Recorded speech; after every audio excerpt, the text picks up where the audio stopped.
때는 1997년.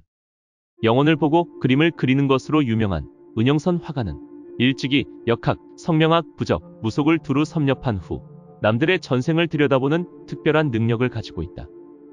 재벌은 전생에도 재벌이었을까? 그리고 우리나라 유명인들의 전생은 무엇이었을까?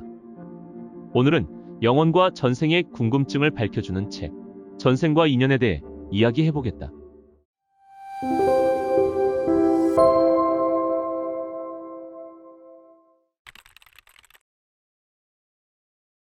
인간이 죽으면 머리에서 육체와 분리된 영혼이 나온다. 귀신은 죽은 사람의 영혼이다. 귀신이라고 하면 사람들은 흔히 머리를 풀어헤친 여자 귀신을 떠올리지만 영혼은 무섭고 흉측한 모습이 아니다.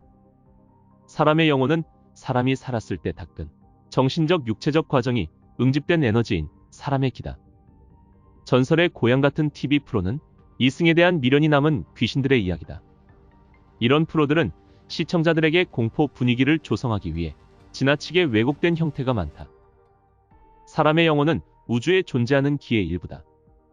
기는 인간이 살고 있는 지구뿐 아니라 우주의 모든 곳에 존재하고 있다. 기의 세계를 형성하고 있는 것은 에너지이다. 기의 세계를 이루고 있는 에너지란 존재하는 모든 것을 생존하게 하는 생명 에너지를 말한다.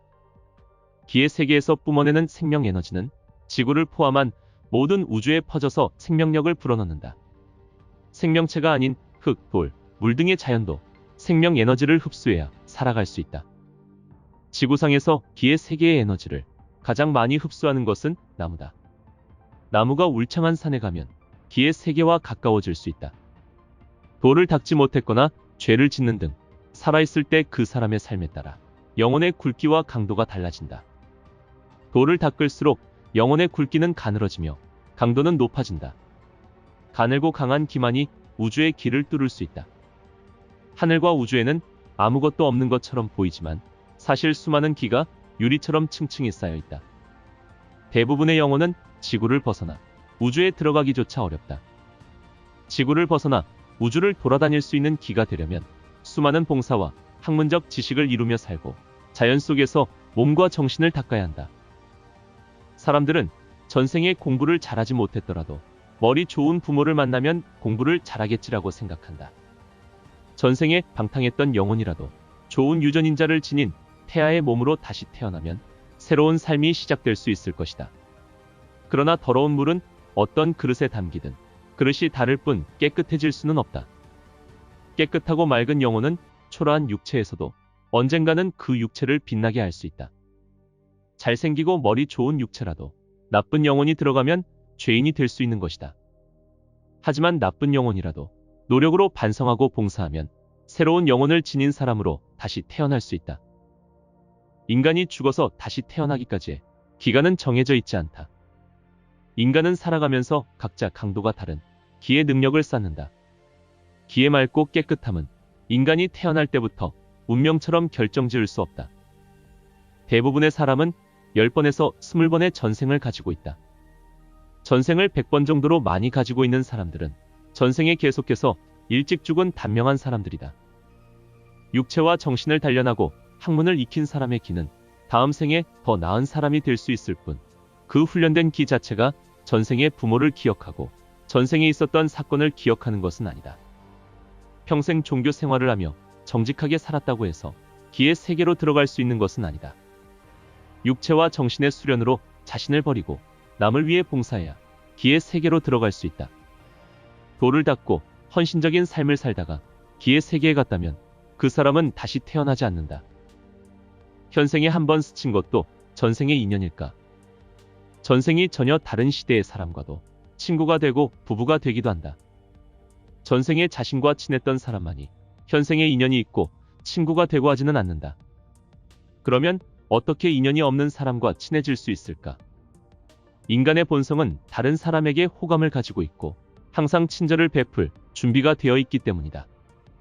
전생에 같은 시대에 살지 않았는데도 유난히 마음이 맞는 사람이 있다. 그것은 영혼이 서로 비슷하거나 저승에서 영혼으로 존재할 때 서로 만났기 때문이다. 태어날 때부터 장애인이 되는 경우는 전생에 죄를 많이 지었지만 그 죄에 대한 반성과 참회를 한 사람들이다. 선천적인 장애인들 대부분이 밝고 건강한 정신을 가진 것은 그 때문이다. 전생에 자신이 지은 죄를 부인하고 반성과 참회를 하지 않은 사람은 절대로 장애인이 되지 않으며 정상인으로 살면서 더 가혹한 고통과 참을 수 없는 어려움에 직면하게 된다. 자라면서 장애인이 되는 경우는 본인의 부주의라던가 환경에 의해 일어나는 것이며 누구나 당할 수 있는 경우다. 천사가 인간으로 태어날 수 있을까? 천사나 보살은 신과 인간의 중간에서 신의 뜻을 인간에게 전하고 인간의 소원을 신에게 전하는 사신과 같은 역할을 하는 존재로 인식되고 있다.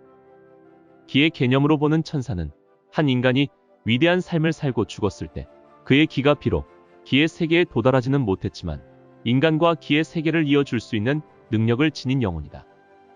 그래서 간절한 기도로 천사를 찾으면 기의 세계의 힘을 쉽게 받을 수 있다. 그러면 그런 큰 능력을 가진 천사가 왜 인간으로 태어날까? 첫째, 전생의 인간이었던 때보다 더 많은 수련과 봉사로 기의 세계에 도달하기 위함이다. 둘째, 오직 인간에게 도움을 주기 위해서이다. 인간의 모습을 한 천사의 특징은 무엇일까? 그들은 남을 증오하지 않고 항상 봉사한다. 높은 지위에 오르려고 노력한다거나 화려한 생활을 하지 않고 검소하게 살아간다.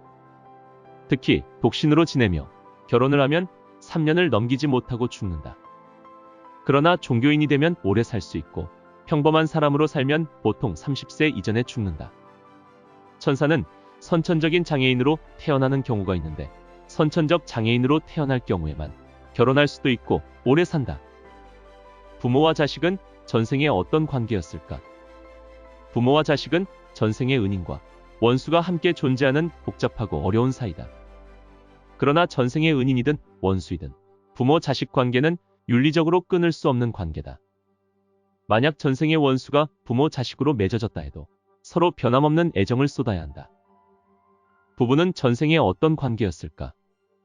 우리는 전생에 행복한 부부였을 거야 라고 생각하는 사람보다 전생의 원수였나 보다 라고 생각하는 부부가 더 많을 것이다. 그러나 전생의 원수였던 사이가 현생의 부부로 이어지는 경우는 없다. 모든 부부는 전생의 연인이었거나 한번 보았다 해도 서로 호감을 가진 사이였다. 그렇다면 어떻게 현생에서는 서로 증오하는 사이가 되었을까?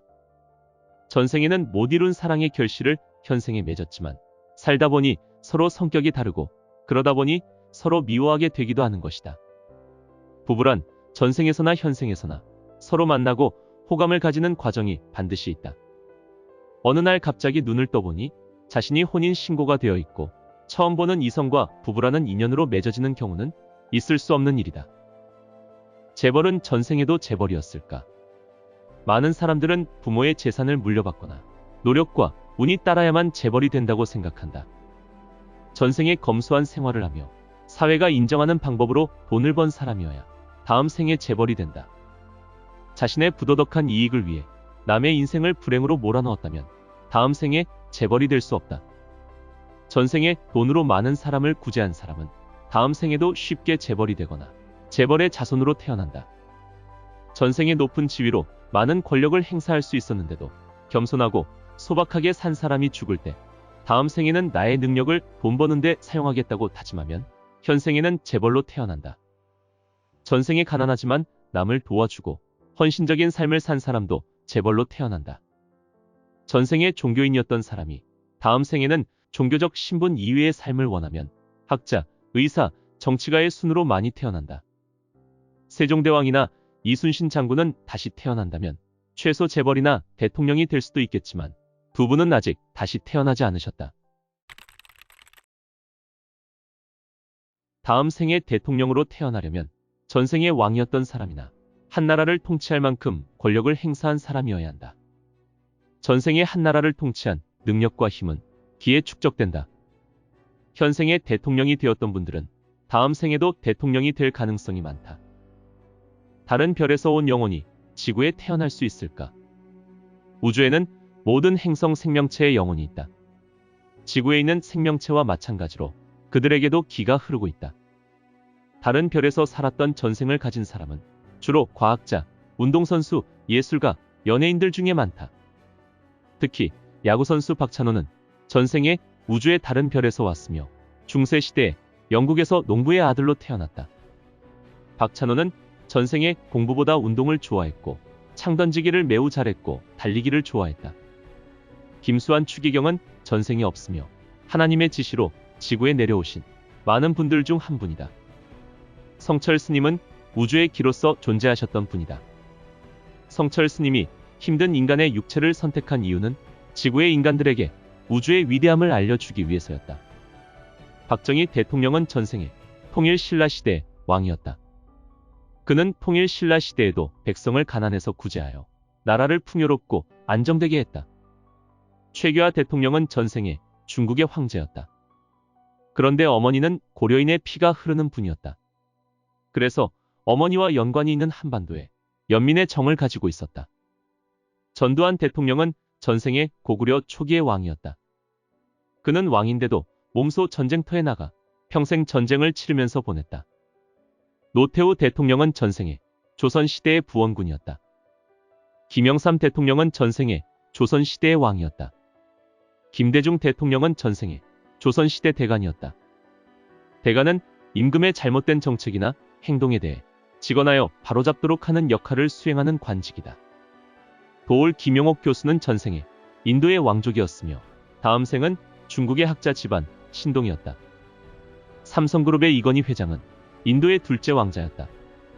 그는 세계 여러 나라와 교역을 했고 권력과 풍요 속에서 안락하게 살 수 있었는데도 인도의 발전에 힘썼다. 현대그룹의 정주영 회장은 고구려인을 선조로 하는 중국의 거상이었다. 그는 가난한 백성들에게 일자리를 주고 빈곤을 퇴치하는 데 평생을 힘썼다. 북한의 김일성은 전생에 중국 수나라의 황제였다. 그는 전생에 백두산이 자기의 소유가 되기를 원했고 고구려 땅을 모두 지배하려고 노력했다. 우리가 전생을 기억하지 못하는 이유는 살면서 행한 모든 것이 과정으로 기억되는 것이 아니라 학문, 운동, 노력, 범죄 등이 인간의 몸속에 있는 기의 능력으로 축적되기 때문이다. 전생에 축적된 기가 다른 인간으로 태어나도 기에는 변함이 없다. 그래서 현재의 자신을 보면 전생을 알 수 있다. 규칙적인 생활이 힘들고 공부에 마음이 없는 사람은 전생에 왕이나 공주 등은 아니었다. 왕족들은 기본적으로 규칙과 학문이 일상이었기 때문이다. 돈을 열심히 벌지만 소비하는 걸 좋아하는 사람은 전생의 재벌은 아니었다. 현재 자신이 가지고 있는 능력, 재산, 위치 등은 전생과 거의 비슷하다고 생각하면 된다. 혹시 자신이 능력은 별로 없는데 남보다 더 좋은 부모와 많은 재산이 있다면 전생에 남을 위한 봉사를 많이 하여 현재의 결과가 주어졌다고 생각하면 된다. 그렇다면 이렇게 평범한 방법 말고 모든 사람의 전생을 환히 보는 방법은 무엇일까? 전생에 돌을 많이 닦은 사람은 전생을 보기가 쉽다. 또한 명상을 자주 하고 인생의 모든 집착에서 벗어나야 하며 돈이 없거나 작은 집에서도 행복을 느낄 수 있어야 한다.